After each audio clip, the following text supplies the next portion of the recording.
My name is Lindley Chwana Carlton from the Swedish University of Agricultural Sciences in Sweden. We have been here at CIFOR for the past 3 days, having a workshop on conducting a systematic review on gender, forest and food security.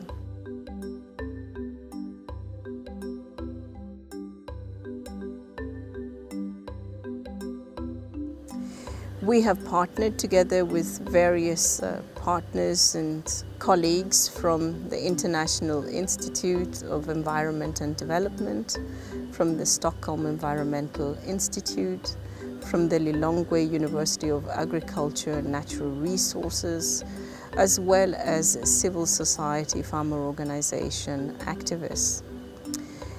We have spent the past 3 days trying to formulate the research question, which is looking at gender disparities in understanding the access as well as the use of forest assets in attaining household food security. The systematic review will enable us to evaluate the available evidence and to draw conclusions from what we find in the analysis of the available evidence as to what some of the gaps or what some of the issues that still need addressing are. It brings together the potential of combining the various partners that is conducting these systematic reviews in order to establish a basis for having evidence to inform policy. And the role of SLU here becomes even stronger as we connect with CIFOR.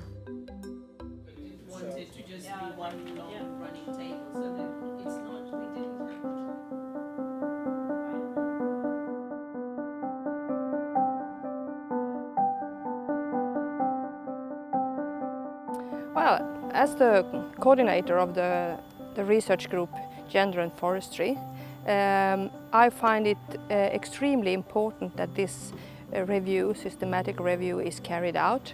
You see, CIFOR is a network of researchers and research organizations. The activities within CIFOR very much depends on activities and initiatives taken by member organizations and researchers, and this is a really great initiative.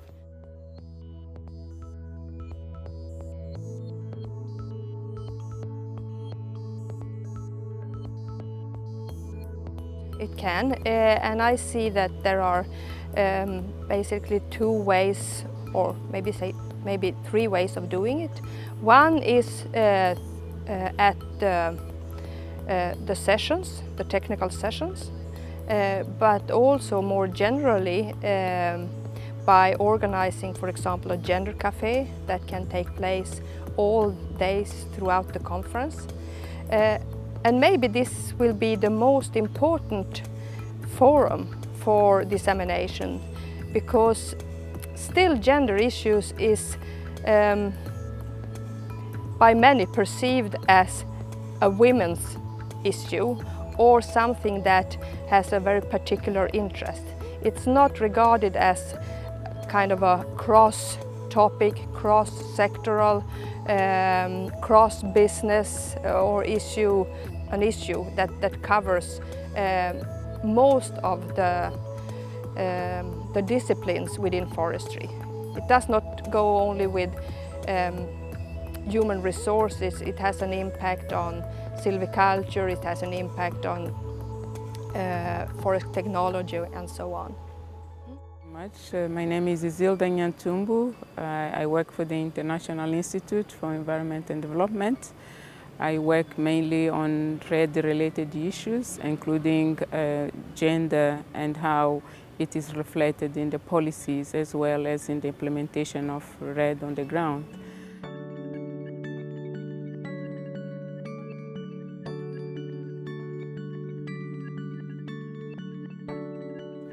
And we are undertaking case studies in 6 countries, Mozambique, Tanzania, Nepal, Vietnam, Peru and Guatemala.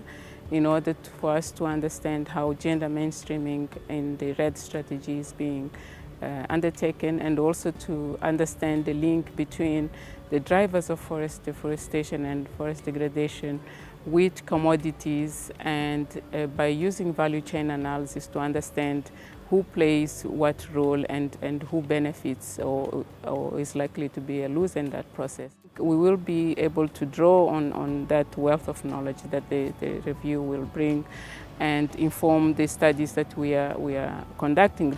And we have planned, for example, a conference to look at gender linked with many aspects, gender in the context of urbanization and food security, gender and land issues, as well as the link between gender and climate change. And I also think that is a platform which any results or preliminary results produced from this could be shared. And we also produce policy briefs. We hope that we can bring some of the results from this scientific-based study to a more policy-oriented audience. I'm Caroline Ochieng. I'm a research fellow at Stockholm Environment Institute working on energy.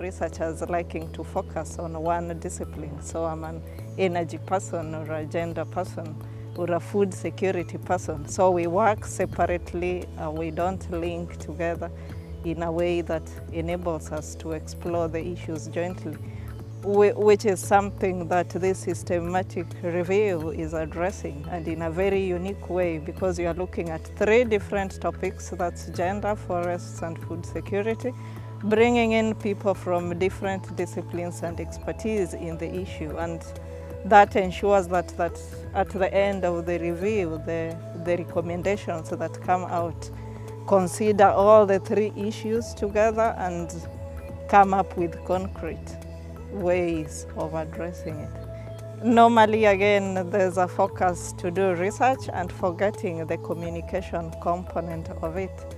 So then an output of research being a journal publication, for instance, how many policymakers get access to those journals, or how many people in developing countries.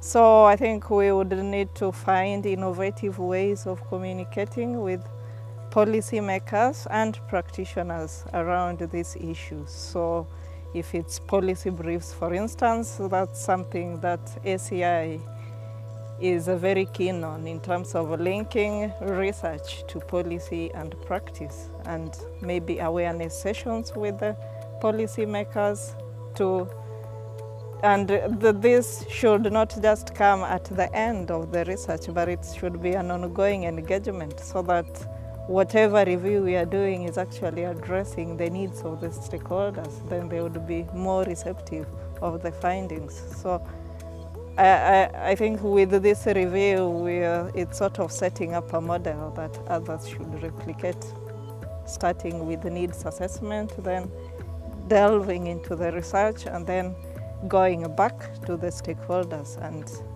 letting them know of the output. My name is David Nkwambise, the Programs Coordinator from Lilongwe University of Agriculture and Natural Resources.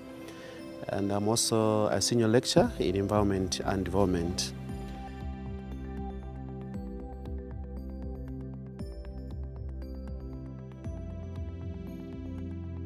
It will help us to revise the research agenda that we have for the university, but also the process has given us the capacity to help the faculties to review the curriculum so that we can incorporate issues that have been discussed here.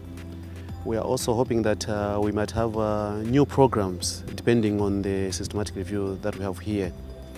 In addition, I think this process will help the university to start producing policy briefs that can be used by several stakeholders, not only in Malawi, but also maybe in the region. My name is Ngolia Kimanzu. Yeah, I have worked with farmers organizations, farmer movements, smallholder farmers organizations, in the area of forestry, agroforestry development, to strengthen their positions in the market value chains.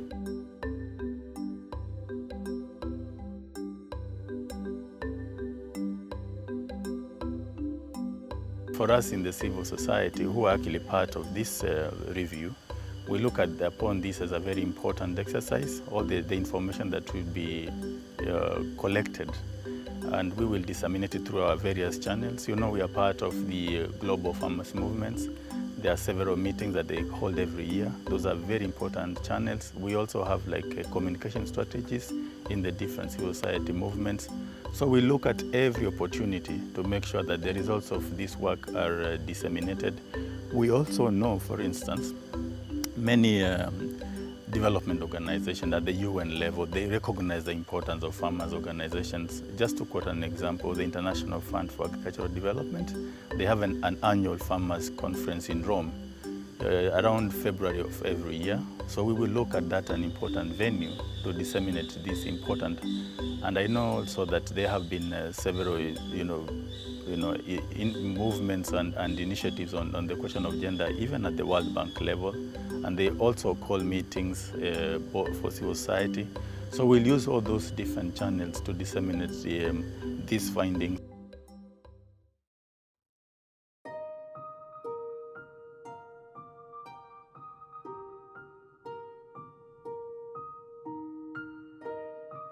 I want to say a big thank you for Peter. I wouldn't be doing this interview if it wasn't for him. And I would also want to say thank you to Lily and Jessica. Basically the whole big part of this, and we wouldn't be doing anything about forest assets and access. I wouldn't be saying anything about that right now if it weren't for them. And thank you to Lucilia, because I wouldn't even be in Indonesia right now.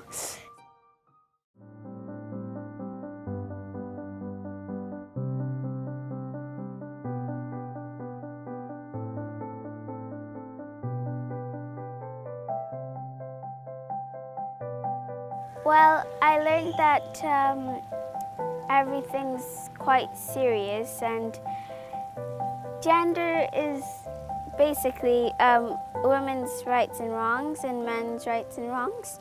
And forest access and assets means that different types of forests in different places, and the access just means that you can access to forests. Food security is when people eat anything like berries, bananas, and